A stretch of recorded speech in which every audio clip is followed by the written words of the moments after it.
Hi, this is Eternal King here, bringing you another LOR video today. So I want to talk a little bit about why Western card games keep dying. Um, so for those that don't know, and I did have to look this up recently, and I kind of found out about this by myself. Gwent, the card game that was funded by CD Projekt Red, is now being hosted, its servers are now being hosted entirely by fans. So there's no more patches, there's no more content for Gwent. The game will remain playable for the fans, by the fans, essentially. The community is self-hosting and keeping that dream alive of the Witcher card game. There is no, CD Projekt Red Gwent anymore. There is now a fan-led Gwent that hosts the servers, and if there is any scoreboarding going on there, any sort of ranked play, that is also being run by the fans entirely, 100%. So, at the end of the day, if your fans are the ones that are supporting you, they're the ones that are making your game a reality, you might as well just give it to them at that point. If I want to talk more specifically about why Gwent failed, it was the gold update. So Swim and Mogwai, they actually came from Gwent originally.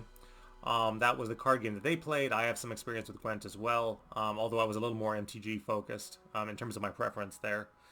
And basically there was a gold update where it used to be that gold cards, which were the legendary cards, were immune to interaction. And this update made it so that all gold cards could be interacted with. And this changed the game, the way the game was played pretty massively. But the other thing was, I think the unintended consequence is that it made gold cards less powerful. But it also meant that people were less willing to buy them from a microtransaction perspective. It makes sense. If gold cards are supposed to be the most valuable cards in the game, they are in fact nerfed to be worse than a bronze card, then no one's going to want to spend their hard-earned money to buy them through a store. That's why Gwent failed. But that initiative was actually led by pro players. Pro players said that gold cards were too powerful. They made the game too uninteractive. Please make it so that gold cards function just like all other cards and only have unique effects. And that's what makes them gold. And so that was basically a change that the fans wanted, and it unintentionally killed the casual audience and the people that were buying cards and wanting to play the game. We see a similar story. Mogwai moves over to Legends of Runeterra. Swim moves over to Legends of Runeterra. There is a massive pro player initiative to essentially create a two-format online play space of both standard and eternal. We see things like the community getting chewed out on Reddit and getting banned, and Twitter as well being whitewashed, and just a lot of community feedback which was negative from the fans that, hey, we don't want to have our champions removed from the game. We don't think that LOR plays well that way. Personally, I agree. I think that LOR plays much better with all the champs and all the spells available. So I understand, but what ended up happening there unintentionally is that it divided the player base. It said that if you want to play ranked, you have to play by standards rules, and if you don't like standard as a format, well, essentially, you can go somewhere else, and people did. And what that meant is that there were fewer people to buy cosmetics in the store, because you have a smaller audience, and nobody's going to wail for LOR. Like, at the end of the day, I think I bought one board, because that's all I needed. I can't imagine someone going into the storefront of LOR and buying every single board. Like, it's not going to happen. So I bought one board. That was my contribution to the game. That's all I needed from a cosmetic perspective. And then I imagine the average player probably did something, much the same, because you don't really need it. And you don't need to buy cards either, because those are all available as a free-to-play. Yeah, mainly, we see this pattern of like both Gwent and LOR dying. MTG Arena is still going strong. I have no interest in Standard and MTG Arena right now, just because the sets don't interest me. I was big into like Kaladesh, Amonkhet, Ixalan, then all the way into War of the Spark. I thought things were relatively strong. There was a Dominaria reboot, that was made by the original designer of the game, and Dominaria was really fun. So again, like there was just a lot of positive MTG momentum at the time, and now it's a little more like stock MTG, like kind of it's of the standard level that you expect from the game, but it's not like trying anything dynamically different or interesting. So, even people from MTG Arena came to LOR because LOR was doing something dynamic and interesting with its champ design and its card design, and it felt different than anything else in the market.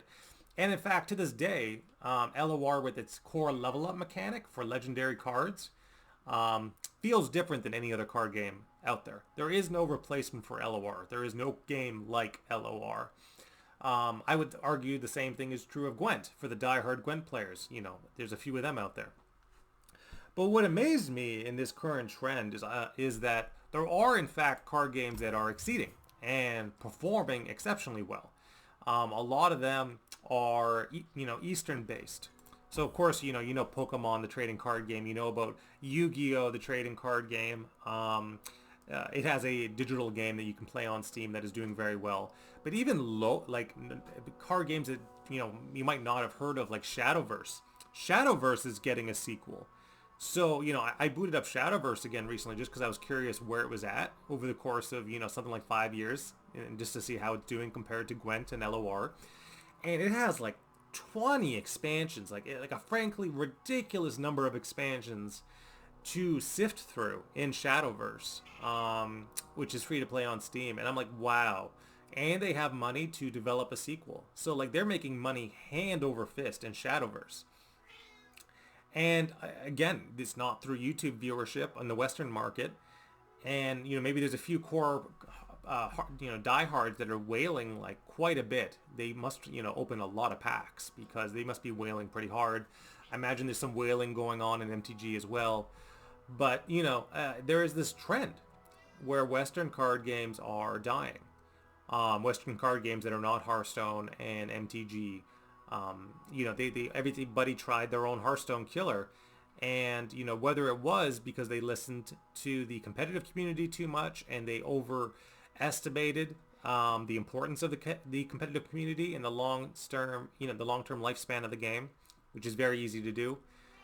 For every single person who's like, oh, Eternal sucks, and I don't want to have to play against Zero Aurelia for the next 3 years. There were like clearly 1,000 players, 10,000 players that did want to play as Zero Aurelia for the next few years. So maybe we should have listened to the casual audience that just want to play their cards and their decks and their champions, rather than the standard player who wants to play a three-way split between Elder Dragon and Galio and Morgana, which doesn't sound fun to me. Even as someone even as an experienced player and not a casual player, I would much rather play Eternal. And I'll just deal with the fact that a Zero Aurelia is there. Like, again, I actually don't think in the long-term lifespan of this game that this deck is that toxic anymore, compared to some other things we've seen. Siren Song, like, oh my god. Give me a Zero Aurelia every single day rather than Siren Song ever existing in the game. Like, delete, I'm glad they deleted Siren Song is what I'm saying. Because it's so much worse than anything that exists in Eternal right now. Eternal being pretty balanced. So that's again, just kind of bringing some more intrigue to the subject of LOR, as a card game dying, mentioning also that Gwent is dying. A lot of the Hearthstone killers that were supposed to come along are dying. MTG is still alive and thriving.